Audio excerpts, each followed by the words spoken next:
Je parle d'inceste là-dedans. Oui. Et ce que vous avez vécu, c'est très proche de l'inceste. Hein. C'est très, pour moi, symboliquement, ça montre vraiment à quel point les prédateurs sont prêts à plein de choses. Et on n'a pas parlé dans l'émission, mais bon, peut-être par pudeur, mais je suis sûr que vous en parlez dans le livre, c'est-à-dire les conséquences, les ravages psychologiques. J'en parle dans ce livre. Qu'est-ce que vous faites tous les deux?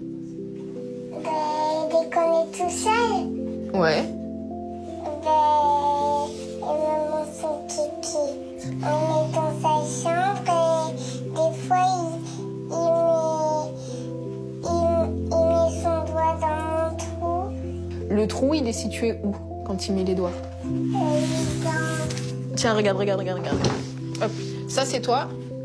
Et toi, tu es papa. Oui, il n'a pas de cheveux, mais c'est pas Ouais, grave. toi, t'as plus de cheveux.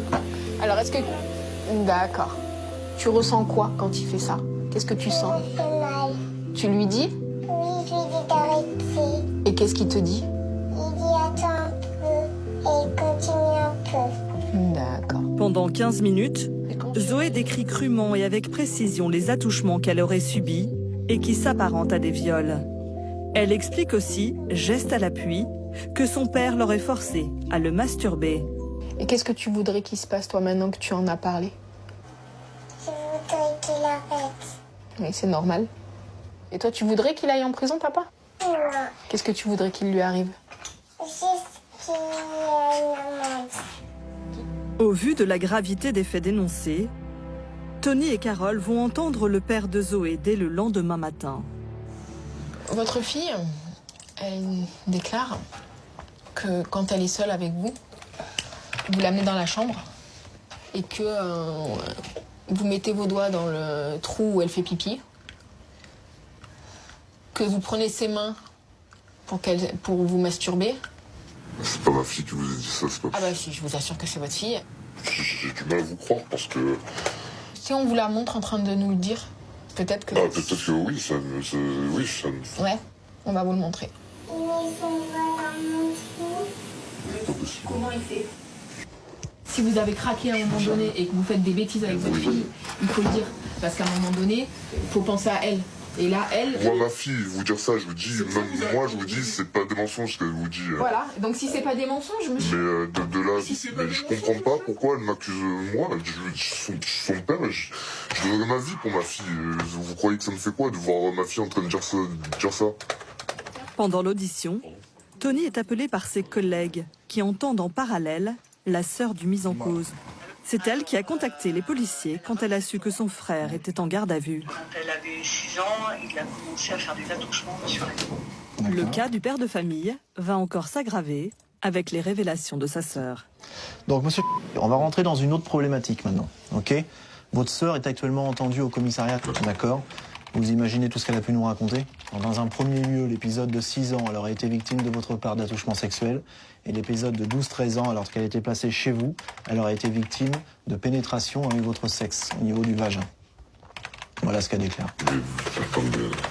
Alors arrêtez de nous prendre pour des gens... Là, par rapport à ma sœur, à l'époque, il y a eu une histoire quand on était jeune et ça n'a rien à voir. Ouais. Voilà, Ça n'a rien à voir. Attouchement, caresse sur le sexe, la masturber à sa demande. Non, ma sœur a toujours dit que c'était faux d'ailleurs. C'est pas faux, elle est en train de nous le dire, monsieur. Arrêtez de nous le prendre pour des cons, sans déconner. Elle est en train de dire devant mes collègues que pendant 1 an, elle a été victime de votre part des mêmes choses et également de pénétration. Vous avez fait l'amour à votre sœur quand elle avait 12-13 ans, vous en aviez 16, 18 ans. Mais je vous dis que c'est n'importe quoi. Donc votre fille ment, votre sœur ment, tout le monde ment sauf vous. Selon sa sœur, le mis en cause aurait abusé d'elle alors qu'elle était placée chez lui après un conflit parental. Carole va entendre la mère venue spontanément défendre son fils. Allez, venez. Je peux pas dire qu'elle l'invente, mais est-ce que c'est bien son père ou son beau-père? Il reste jamais avec sa fille tout seul. Ah ben... Non. Donc madame, c'est simple. Vous savez quoi? À un moment donné, hein, moi je vais être très claire avec vous. Vous savez très bien ce que a fait à votre fille. C'est votre fils, c'est difficile. Vous avez essayé d'en parler. Écoutez-moi, me dites pas qu'il s'est rien passé entre votre fils et votre fille. Oh, bah il y a votre petite fille là en jeu. Votre petite fille, la reconstruction de votre petite fille. Alors je comprends que c'est votre fils, mais il y a votre petite fille. Votre petite fille, elle a 7 ans. Votre petite fille, elle commence sa vie. Donc ne niez pas l'évidence, ne niez pas l'évidence. Pas les évidences, j'ai dit pourquoi pas le beau-père Moi, C'est le beau-père qui a tué votre fille, madame. C'est le beau-père qui a tué votre fille. il faut chercher plus loin. Votre fille, elle a bien été touchée par madame. Votre fille, elle a bien été touchée par arrêtez de vous voiler la face. Depuis, le suspect a été mis en examen et écroué. Il aurait reconnu des faits de viol sur sa fille, mais aussi sur son fils. Il devrait être jugé dans les mois qui viennent. On va parler des deux. Celui-ci, on va le retrouver parce que je vais vous l'offrir. D'ailleurs, je vous offrirai les deux comme souvent parce que je cite à la fin justement apostrophe 1982 Bernard Pivot, la fameuse émission culte où quelque part, comme vous l'avez dit, après plus rien n'a été pareil pour Matzneff.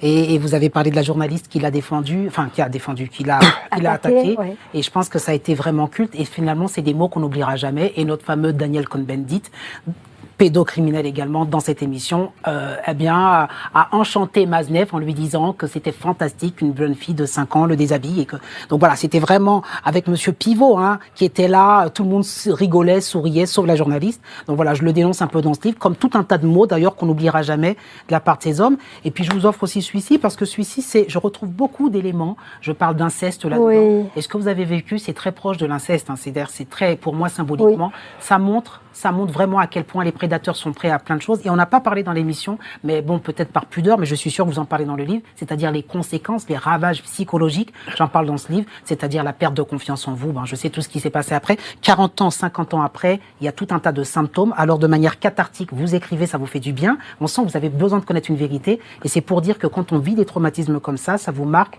toute votre vie et c'est un combat de toute une vie. Oui. Merci à vous, cher Luc, merci, chère Francesca. Voilà, merci vraiment achetez ce livre, voilà. Excellentissime livre. Merci à vous d'avoir été si nombreux.